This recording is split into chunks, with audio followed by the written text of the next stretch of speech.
Tā nu ir sagadījies, ka mans draugs Māris Mihelsons ir arī grupas Prāta vētra dalībnieks. Un bieži vien, kad es dodos pie viņa uz mājām ciemos, viņš man uzdāvina daudz dažādas lietas, kā piemēram šo te Vivianas Vestvudas žaketīti.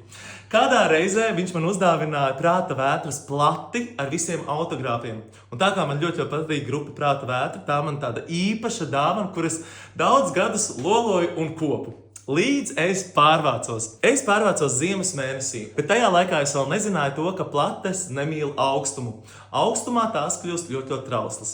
Tā nu vairākas dienas plates atradās manā mašīnā, līdz beidzot es tās izkrāvu, uzmetu pa virs somas, un diemžēl šajā mešanas rezultātā plates saplīsa, sabojājās, un tajā skaitā arī Prāta vētras plate.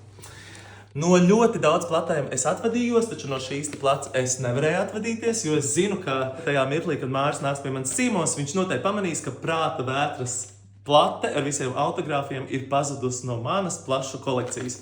Tāpēc tas, ko es darīju, es centos to saglābt, kā nu es varēju. Tadā, dāmas un kungi! Es to salīmēju, kā nu es to pratu. Vienā pusē skočs, otrā pusē daudz maz tīkam acī. Un tajā reizē, kad Māris nāks, man noteikti būs ko parādīt, ka šī plata, jā, diezgan cietusi, bet tomēr tā glabājas vēl pie manis. Es gan ceru, Māri, ka es tikšu pie jaunas platas ar tikpat skaistiem foršiem autogrāfiem. Aicinu arī tevi iesūtīt savu stāstu vietnē signetbank.com/prātavētra. Kampaņu veido Signetbank sadarbībā ar Prāta vētru.